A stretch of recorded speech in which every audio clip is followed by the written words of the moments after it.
नमस्ते, नेपाल अनलाइन स्कुलमा यहाँलाई स्वागत छ।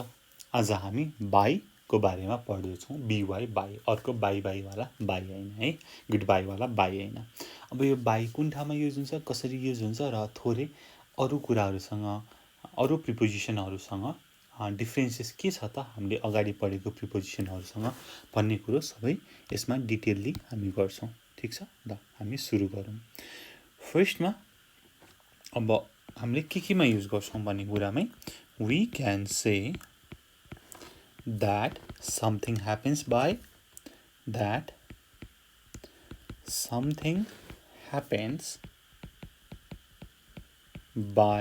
mistake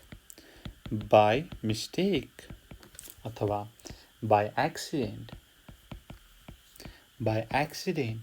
by chance हो। हामीले by mistake, by accident, by chance भन्नको लागि by को प्रयोग गर्छौँ है। Example, we hadn't arranged to meet. We hadn't arranged to meet. We met by chance. We met by chance. हामी चान्सले भेट्यौँ। We met by chance. ठिक छ, यो त मिस्टेक, हामीले नचाहँदै अनइन्टेन्सनल्ली गरेको काम। तर हामीले इन्टेन्सनल्ली गर्यो भनेदेखि हामीले बाईको प्रयोग गर्दैनौँ। यदि हामीले पर्पोजमा गर्यौँ, इन्टेन्सनल्ली गर्यो भने हामीले मिन टु डु इट भनेर गर्यौँ भनेदेखि हामीले अन पर्पोजको कुरा गर्छौँ। ठिक छ, त्यो कुरा देखेँ मैले।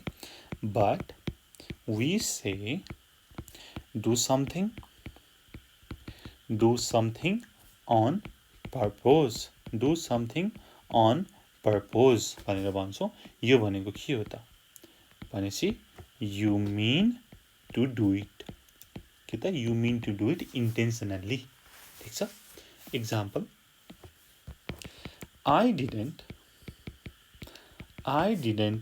do it on purpose. मैले त्यो इन्टेन्सनली गरिनँ, मैले त्यो गर्छु भनेर गरिनँ, त्यो एउटा एक्सिडेन्ट थियो। It was an accident. ठिक छ, इट वाज एन एक्सिडेन्ट। जब तपाईँले भन्नुहुन्छ डु समथिङ, अब पर्पोज आयो भने अन पर्पोज। जब तपाईँले इन्टेन्सनली गर्नुहुन्छ तब हामीले अन लगाउँछौँ। तर अब मिस्टेकली एक्सिडेन्ट चान्सको कुरा गर्नुहुन्छ भने हामी बाई लगाउँछौँ। ठिक छ। अब यो जुन माथि छ by chance, by accident, by mistake, यसमा हामी द लगाउँदैनौँ। By the chance, by an accident है, यो कुरा हामी लगाउँदैनौँ। हामीले के भन्छौँ त भन्दाखेरि बाई प्लस नाउन युज गर्छौँ विथआउट द अर अ, यो माथिको एक्सप्रेसनमा। अब नेक्स्ट कुरामा के आऊँ भन्दाखेरि जब हाउ समबडी ट्राभल्स भनेर भन्छौँ तब पनि हामीले बाई युज गर्छौँ। We use by to say how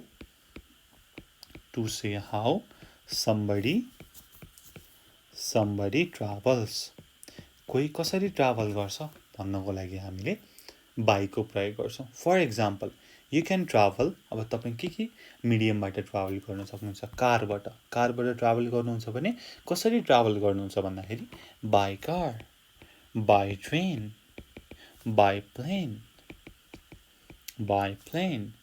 by boat, by ship, by bus, by bike हो। यसरी हामी गर्न सक्छौँ। एक्जाम्पल है, धेरै यो केही गाह्रो छैन। हाउ समबडी ट्राभल्स भन्नको लागि बाई है। जेस usually goes to work by bus or by bike अथवा बाई कार, कि त एयरप्लेनबाटै किन नजाओस्। तर युजली भनेपछि सधैँ त एयरप्लेनबाट ट्राभल गरेर साध्यै हुँदैन होइन, तर पनि हामीले लेख्न सक्छौँ जेस usually goes to work by dot है। त्यस्तै गरी अब हामीले यो त हाउ समबडी ट्राभल्सको बेला मात्रै तपाईँले के युज गर्नुहुन्छ त बाईको प्रयोग गर्न सक्नुहुन्छ। नत्र अब हाउ समबडी ट्राभल्स होइन कि जस्तै हामीले my car, the train, a taxi भनेर आयो भने हामी बाई लेख्दैनौँ है। We do not use by, कुन बेला त if we say my car, the train, यो बेला अरू नै प्रिपोजिसन लाग्छ। के प्रिपोजिसन लाग्छ म भन्छु, अ ट्याक्सी एसेक्ट्रा। ठिक छ। हामीले कसरी ट्राभल गर्छ त कोही भन्दाखेरि, जस्तै एक्जाम्पल बाई कार भनेर गऱ्यौँ, तर माईको कुरा गरौँ त अब कार ट्याक्सीसँग के आउँछ, इन आउँछ भनेदेखि इन माई कार। अब how somebody travels by train भनेर भन्यो, तर द ट्रेन लगाउनु पऱ्यो भनेदेखि अन द ट्रेन। हामीले इन अन एटको पार्ट 3मा ग्रामेटिकल रुलको पार्ट 3को भिडियोमा कुरा गरेका छौँ। इन केमा लाग्छ, ट्याक्सी र कारमा लाग्छ, र अरूमा अन लाग्छ, जस्तै on train, on plane, on boat, on ship, on bus, on bike. तर इन केमा लाग्छ, इन कार र इन ट्याक्सी भनेर पढेका थियौँ। ठ्याक्कै यहाँनिर त्यही कुरा आयो। ठिक छ। म त्यही कुरा तल पनि लेख्न चाहेँ, we use in for cars and taxi. यो कुरा हामीले भनिसकेका छौँ अगाडिको भिडियोहरूमा, तपाईँले हेर्न सक्नुहुनेछ है। Example, they didn't come in their car, उनीहरू ट्याक्सीमा आए।